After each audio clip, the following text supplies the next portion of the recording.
So in Colossians chapter 3 and verse number 16, we're told to let the words of Christ dwell in you richly in all wisdom, teaching and admonishing one another through psalms and hymns and spiritual songs, singing with grace in your hearts to the Lord. Now, I appreciate all of you tonight. It sounded beautiful up here in the front, listening to all the different voices come in. It truly is singing with grace. And I appreciate our song leaders for the songs that they chose. Additionally, when we look at Ephesians chapter 5 and verse number 19, it tells us, speaking to yourselves through psalms, hymns, and spiritual songs, singing and making melody in your hearts to the Lord. So you and I teach one another when we sing. We sing praises to God, and we offer the fruit of our lips to Him in the form of praise. And so tonight, both of our song leaders came up, and they led us in a song. They picked the pitch, they picked the tempo, and they proceeded to lead us. And I really appreciate all of you and your efforts when it comes to participating in our singing. It means a lot to me. I know I get to lead. I'm so thankful that I get to lead on the third Sundays. I don't know if Shane does that on purpose, but I love it. It lets me plan and prepare. Third Sundays I know are mine, and so I usually get sick the week before, so that way I'm good and all raspy when it's time. But I do enjoy leading singing. I know our other song leaders enjoy singing. Sunday night was a whole lineup of young men that came up and led our singing.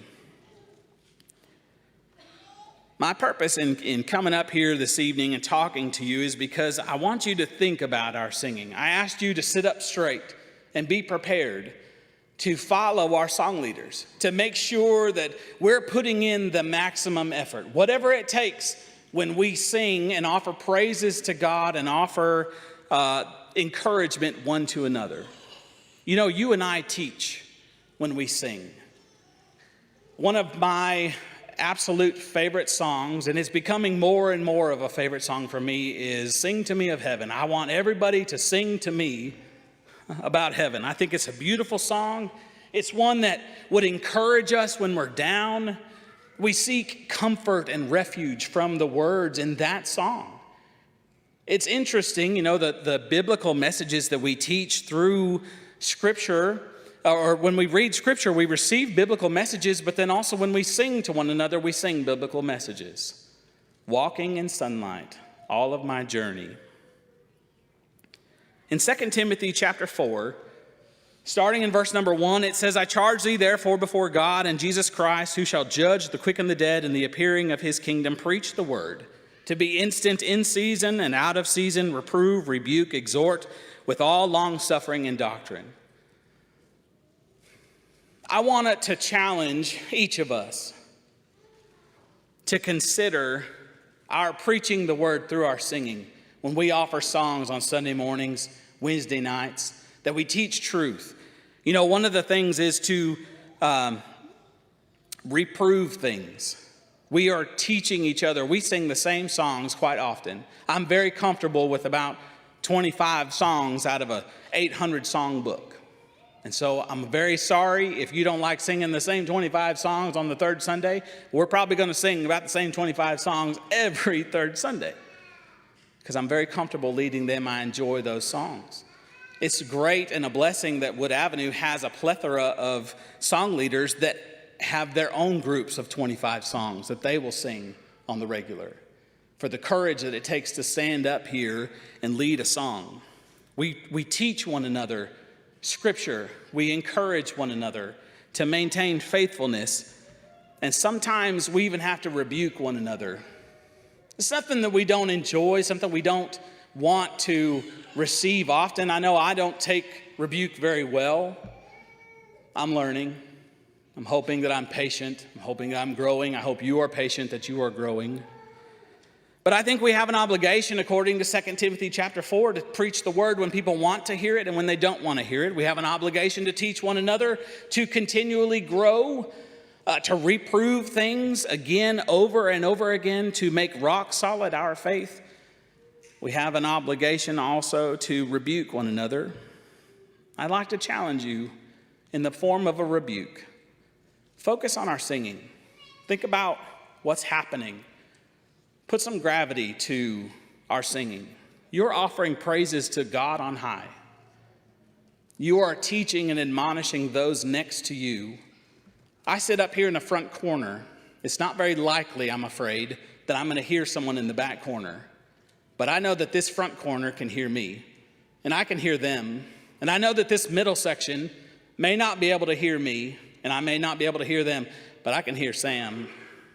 I hear Sam.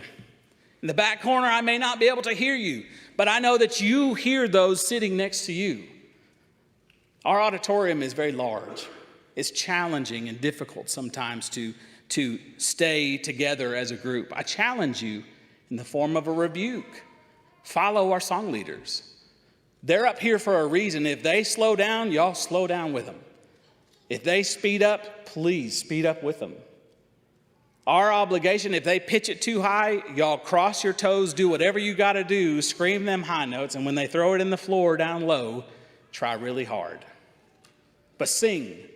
The Bible tells us the Lord loves a cheerful heart, a cheerful giver, and that we are to make a joyful noise. And sometimes those of us that can sing, it sounds a little bit nicer to make a joyful noise. And some people are better at making noise, but it is a joyful noise. And we're thankful that you are willing to make a noise to sing along. But I did want to challenge this congregation, focus on our singing. And then, of course, I want to exhort you. I want to insist that you continue to get stronger, smarter, better focused on the gospel, on Jesus Christ, on the messages that we're teaching through our songs. Every song, Sing to Me of Heaven, sings to me and tells me that that's where I'm going. I want to hear about it. I want to sing about it. I want to make sure that the songs that I sing are encouraging to you. And if we sing a low and melodic song, we're going to slow it down and we're going to sing it low. Low in the grave he lay.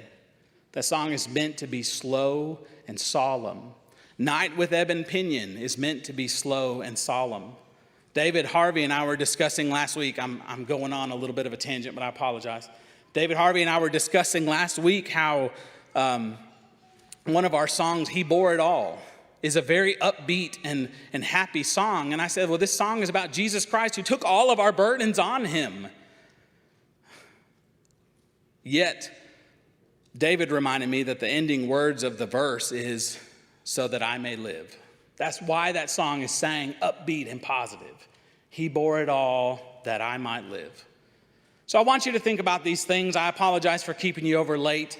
I wanted to challenge our congregation. Focus on your singing. Stay with our song leaders. Do your best to offer your praise, the fruit of your lips, to our God and to your brethren, because I need to hear you sing.